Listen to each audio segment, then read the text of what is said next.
Back in 1997, you didn't need loot boxes, online leaderboards, or a $300 racing wheel to feel alive.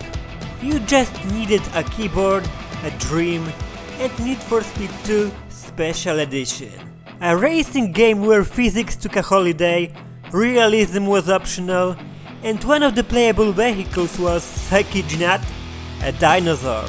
This game had cars so exotic, they probably had their own agents. The McLaren F1, check. The Ferrari F50, also check.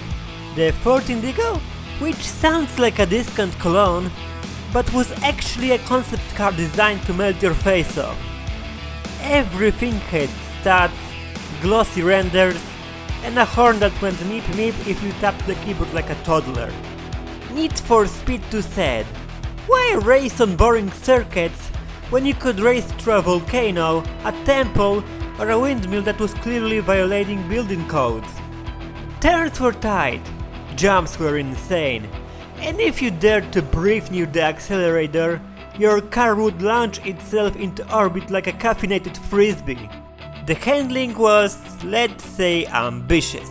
Your $1 million supercar would glide over hills like a hovercraft on a sugar rush, bounce off cliffs, and still win the race because AI was too busy trying to drive through walls. If Newton saw this, he'd throw his apple at the screen. The special edition added a few, let's call them enhancements.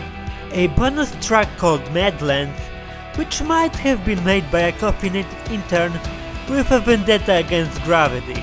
Oh, and weather effects.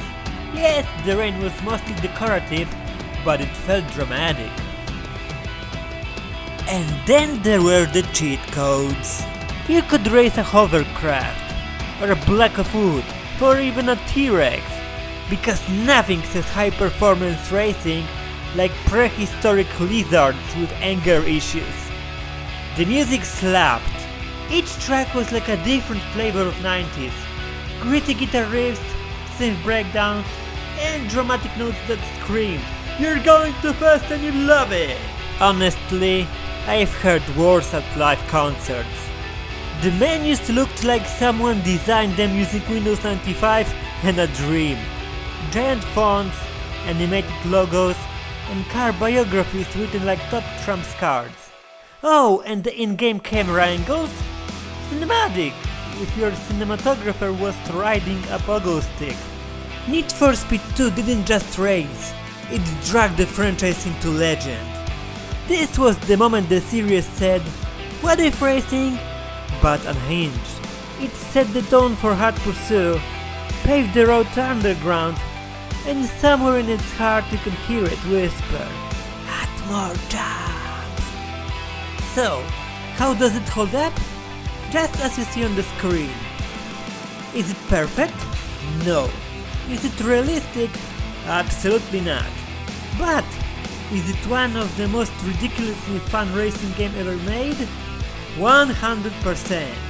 And if you don't agree, go race your dinosaur somewhere else. Alright, this was the review of Need for Speed 2, which means we're about to review the hell out of the cars in this game. If you like what you saw, leave a like and a comment and subscribe for more. Oh, and a question for the day. What was your favorite NFS game? Cheers!